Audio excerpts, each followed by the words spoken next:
Не тераа да одиме на работа, иако бевме суспективни, а сега и позитивни на COVID-19. Се жалал дел од вработените, кои работат во малите групни домови за деца без родители.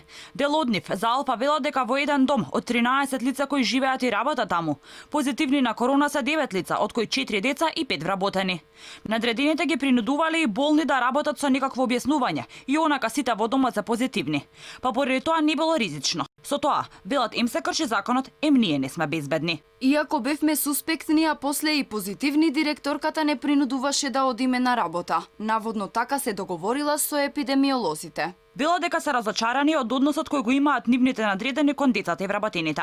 Дали домот сега е затворен? Одговор нема. Според наши извори, заболените деца сега се во болницата во Козле, но оттаму се уште не кажуваат дали и колку деца од домовите се примени кај нив.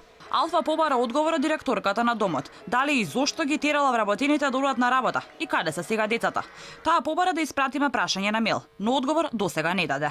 Одговори за оваа ситуација во малите групни домови побаравме од надлежниот инспекторат, од каде не упатија за информации во ресорното министерство.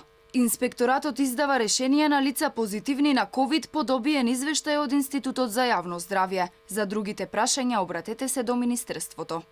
И од Министерството конкретен одговор за принудата не добивме. Ни кажаа само дека сите заболени од малите групни домови се во добра здравствена состојба и добиваат соодветна здравствена грижа. Случајот со заболените деца и вработени покажува дека вирусот не одминува никого во општеството, но пандемијата со COVID-19 уште еднаш ја потврдува исправноста на посветеноста на Министерството на процесот на деинституционализација во изминатите 3 години. Можностите да се спречи натамошното ширење на заразата помеѓу деца, згрижени во одделни групни домови и вработените во нив, се далеку поголеми од што би било кога децата, како во претходниот период, би биле заедно сместени во една голема институција.